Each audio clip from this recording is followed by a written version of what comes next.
नमस्कार दोस्तों, sorry for waiting long period of time. ठीक है, आपको मैंने बहुत समय तक इंतज़ार करवाया। मैंने बहुत दिनों से वीडियो ऑनलाइन अपलोड नहीं किया था। ठीक है, तो आज के डेट में मेरा अभी का यही टॉपिक है कि अभी जो है आप सोशल मीडिया पर आपने दो नेम सुना होगा। पहला एक मैजिशियन सुहानी शाह, दूसरा बागेश्वर वाले बाबा धीरेंद्र शास्त्री। ठीक है, तो देखिए इन दोनों ने क्लेम किया है, एक जो कि माइंड रीडिंग कर लेती हैं और वो आपके माइंड को पढ़ के जो आपके माइंड में चल रहा है वो आपको बता देंगी। ठीक है, दूसरा ये जो हमारे बागेश्वर वाले धीरेंद्र शास्त्री बाबा हैं, वो बोलते हैं कि उन्हें भगवान के वरदान पर प्राप्त है और उसके अनुसार उसके कारण वो आपके दिमाग में क्या चल रहा है वो जान करके आपको बता देंगे, है ना। लेकिन इन दोनों में कहाँ तक सच्चाई है, इस वीडियो को देखने के बाद यू कैन जज। ठीक है, तो मैं आपसे यही आग्रह करूँगा कि इस वीडियो को लास्ट तक देखें। ठीक है, इस वीडियो में मैं आपको अपने जीवन के दो केस को बताऊंगा। ठीक है, एक पटना का, दूसरा छपरा का। ठीक है, और ये आप पता भी कर सकते हैं जो आपके पुराने समय के कोई जानकार हो तो। देखिए, पहले तो मैं अपना पटना का बता दूं। देखिए, तो पटना में क्या था कि एक गुरुद्वारा में भंडारा के नाम पर एक बाबा है और उन्होंने क्या किया, मुझसे चंदा लेने के लिए आए।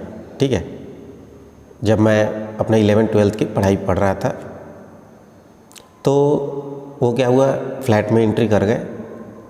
उसके बाद उन्होंने गुरुद्वारा के नाम पे क्या हुआ, चंदा के बारे में बताया और ले लिया। ठीक है, फिर उन्होंने क्या किया, मुझे बताया कि आपके ऊपर ये ग्रहण है और मुझे विश्वास दिलाने के लिए जादू दिखाए। ठीक है, उस जादू में उन्होंने क्या बताया, मैजिक, उन्होंने यही बताया कि पहले तो आप अपना नेम सोचिए, अपने नेम में अपने किसी भी फ्लावर का आप नेम सोचिए। तो मैंने सोच लिया। तो फिर उन्होंने उस पर्ची पर क्या हुआ, एक नेम लिखा और मुझे दे दिया। ठीक है, तो उसमें क्या था कि उसमें लिखा हुआ था रोज़। आज के डेट में मोस्टली आप अगर ज़्यादा केस में यही देखोगे कि अगर आप किसी को बोलते हो कि जल्दी से आप किसी का नेम सोचो और फ्लावर का, तो सबके नेम में जनरली आपका रोज़ ही आता है। तो उस समय मुझे लगा कि सही में विश्वास थोड़ा सा होने लगा। हो सकता है क्या पता कि ये बाबा सही में मतलब कि बहुत अच्छे जानकार हैं और बहुत अच्छे मतलब जो आपको सही सलाह दे सकते हैं। फिर वो मेरे को क्या हुआ, फिर उन्होंने और विश्वास दिलाने के लिए क्या किया, एक धागा दिया। धागा मैंने लिया, धागा स्ट्रेट देखा। उसके बाद उन्होंने उसे ले करके क्या किया, तोड़ दिया टुकड़ों में। फिर उन्होंने मुझे दिया, तो मैंने उन टुकड़ों को देखा और देखने के बाद सही में वो टूटा हुआ था। फिर उसे लेकर के उन्होंने क्या किया, मुझे धागा दिया। फिर धागा दिया तो देखा कि वो जुड़ा हुआ है, स्ट्रेट धागा, क्योंकि उसमें ब्रेक है ही नहीं। तो एक्चुअली में उन्होंने किया गया था, जब वो चंदा लेकर के चले गए, मेरे को बता दिए क्या क्या ग्रहण है मेरे ऊपर। मैंने कहा बहुत अच्छी बात है। फिर जब मैं सोचने लगा तो मैंने सोचा कि लेके तो वो कुछ नहीं गए अपने साथ, हो सकता है कि वो जो टूटा हुआ जो थ्रेड था वो तो जुड़ेगा नहीं।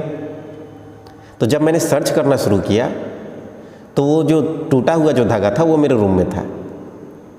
इसका मतलब आप ये समझ सकते हैं कि उन्होंने मुझे मैजिक नहीं, उन्होंने किसी भगवान की शक्ति का नहीं, उन्होंने जो है मुझे लॉजिक के सहारे मुझे बेवकूफ़ बनाया। फिर मुझे पता चला कि सही में, फिर मुझे ये विश्वास हो गया कि मतलब उन्होंने मैजिक नहीं, उन्होंने कोई भगवान का शक्ति नहीं उनके पास था। उन्होंने क्या किया, किसी एक लॉजिक से क्या हुआ, मुझे विश्वास दिला दिया कि वो उनके पास एक दैविक शक्ति है ना। दूसरा केस मैं आपको बताता हूँ छपरा का। जब मैं पटना में पढ़ाई करता था और अपने हॉलीडे में जब मैं अपने घर पे आता था, तो यही छपरा का बात है। आप अगर ध्यान से अगर देखोगे तो ये 2010 या 2011 का बात होगा। तो उसमें क्या हुआ, सन 2010 या 2011 में, ये उसी समय की बात है। तो उसमें क्या था कि जब मैं यही साड़ा ढाला पर जब रेलवे ट्रैक जब पार कर रहा था तो वहाँ पर वो मोस्टली मिल जाते थे, एक दो बार तो मिले। तो वो क्या होता था कि स्नैक दिखाने का काम करते थे, ठीक है। तो उनके पास वैरायटी ऑफ स्नैक्स थे, सांप है ना। तो जब उन्होंने जब दिखाया तो मैं, कुछ लोग सांप देखने के लिए रुक गए और देखते देखते वो ये बोलते थे कि आप लास्ट तक रुको, मैं जादू दिखाऊंगा। अब हुआ ये कि हम लोग क्या हुआ, वो मैजिक देखने के लिए रुके रहे, लास्ट तक स्नैक देखते रहे। मैं सिंगल ही कभी भी मैं ट्रैवल करता था, सिंगल करता था। तो जब मैं रुका लास्ट तक तो बोला मैजिक के नाम पर लास्ट तक रुके। तो हम ही लोगों के बीच में से आ करके कोई बोलता है कि इतना अगर आप मैजिक जानते हो तो आप एटीएम निकाल लो, है कि नहीं, आप ये चंदा क्यों बिटोर रहे हो, या ये जो आप पैसे जो ले रहे हैं आपको बिटोर क्यों रहे हो। हम लोग जो चैरिटी कर रहे थे स्नैक देखने के बाद। तो फिर उसके बाद से क्या हुआ, दोनों आपस में झगड़ा करते हैं और वो कुछ मतलब हाव भाव अपना हैंड का दिखा करके और ये दिखाते हैं कि देखो इसने मेरे ऊपर ये जादू किया, मेरे ऊपर वो जादू किया। जबकि वो जो था वो साइंस का प्रोसेस था और उसमें क्या होता है, एक आग जला करके दिखा देता है, ठीक है। तो लोगों को विश्वास हो जाता है, क्यों, क्योंकि वो लोग अंधविश्वास लोग ज़्यादा है मार्केट में। आज के डेट में सोसाइटी में आप लोग अंधविश्वासों की कमी नहीं है। और फिर वो आपस में झगड़ा करने लगते थे। फिर उसके बाद से क्या हुआ, जब पूरा प्रोसेस ख़त्म हो जाता था ऐसे वैसे करके, मतलब और भी कुछ था जो ये नहीं हुआ वो नहीं हुआ। फिर जब लोग जब एक्चुअली में क्या था कि वो भी ये दिखाता था कि मेरे पास भी दिव्य शक्ति है। जो स्नेक दिखाने वाला था और उसके जो अगेंस्ट बोलने वाला था, वो ये दिखाता था कि मेरे पास दैविक शक्ति है, जिसके कारण मैं आपको बता सकता हूँ कि आपके साथ क्या प्रॉब्लम है। और दोनों आपस में झगड़ा करने लगे तो उन्हें विश्वास भी हो गया। होता ये है, पहले तो आपने स्नैक के नाम पे चैरिटी कर दिया हमने, फिर लास्ट तक हम यही देखते रहे कि एक्चुअली में होते क्या रहता है। तो फिर पता चलता है कि वो क्या करते हैं, अंगूठी निकालते हैं, अंगूठी, ठीक है, जो आज के डेट में लोग पहन के रहते हैं। तो वो जब अंगूठी जो फिर उन लोग पर वो बताते हैं कि ये ऐसा है, ग्रहण है, ये है, वो है। उन्हीं के, हम ही लोग के बीच में उनका भी कोई आदमी रहता है, बोलता है हाँ बाबा ऐसा बात है।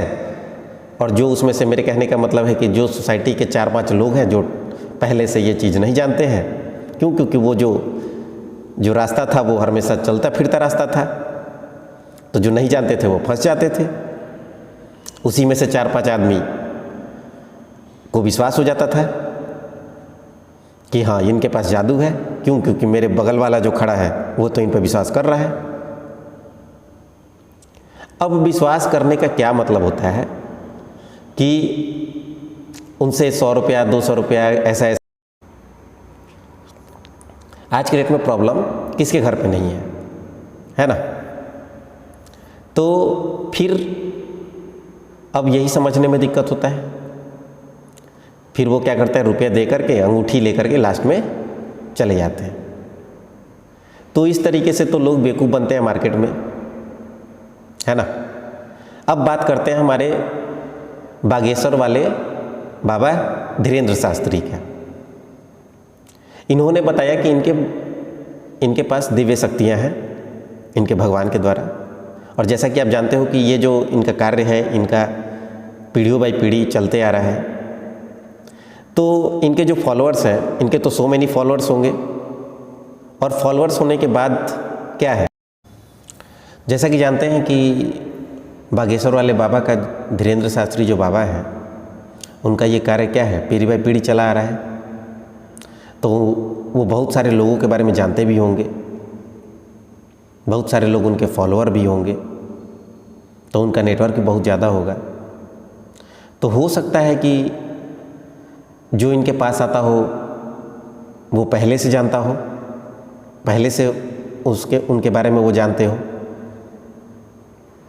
या जिसे वो जानते हो उसे ही वो बुलाते हो अपने आप को प्रूफ करने के लिए कि मेरे पास एक दिव्य शक्ति है। और जब लोग ये देखते हैं तो उनको विश्वास होने लगता है। तो इस तरीके से जो है आप जो है इस चीज़ को मान करके चलिए कि जो भी ये मैजिशियन है, जो हमारी सुहानी शाह है, और ये जो बागेश्वर वाले बाबा हैं जो बताते हैं कि उनके पास दिव्य शक्ति है, तो मेरे अनुसार तो ना ही किसी के पास दिव्य शक्ति है और ना ही किसी मैजिशियन के पास माइंड रीडिंग करने की कैपेसिटी है। वो बशर्ते है क्या है, वो कोई सारे चीज़ जो है फुल्ली लॉजिक पर बेस्ड है। उनके पास जो है क्या है, कोई ना कोई सारे चीज़ को लॉजिक के तरह प्रूफ कर देना है कि वो जो है जानते हैं इस चीज़ को, और वही घुमा फिरा करके बताएंगे, तो आपको ज़्यादा विश्वास होगा। अगर आप उनके देखिएगा नेम पर, जब वो नेम लिखती हैं, जब वो स्लेट पर नेम लिख करके बताती हैं, या तो ऐसा हो सकता है कि वो जिस बंदे से कुछ सोचने के लिए बोल रही हूँ या उसका नेम जानती हूँ, तो वो लिखेंगी, लिख करके उनके बोलने से पहले दिखा दें यही इनका नेम है। और दूसरा कंडीशन आपका ये हो सकता है कि आपसे बोले, जब आप उनको नेम बोलिएगा तो वो पहले वो नहीं लिखेंगी, जब आप नेम बोलिएगा उस समय वो नेम लिख करके आपको दिखाया जाएगा। बेसिकली क्या है, इस नेम के पीछे उनका लॉजिक छुपा हुआ है कि जब आप बोलिएगा तो उनको नेम पता चल जाएगा, और वो नेम आपको दिखेगा ही नहीं कि वो लिखा हुआ किस तरीके से है। तो इसके पीछे ही कोई ना कोई लॉजिक है जिसके कारण वो लिख लेती हैं नेम। तो आई होप कि मेरे बातों पर आपको विश्वास हुआ होगा, और जो मैंने ये बताया अपने जनरल लाइफ के सिचुएशन से रिलेट करके बताया, और यही सत्य है। और अगर आपको लगता है कि मैं ट्रुथ हूँ तो इस बारे में ज़रूर कमेंट कीजिएगा, कमेंट ज़रूर कीजिएगा, ठीक है, क्योंकि आपका रिस्पांस मुझे पता चले। धन्यवाद।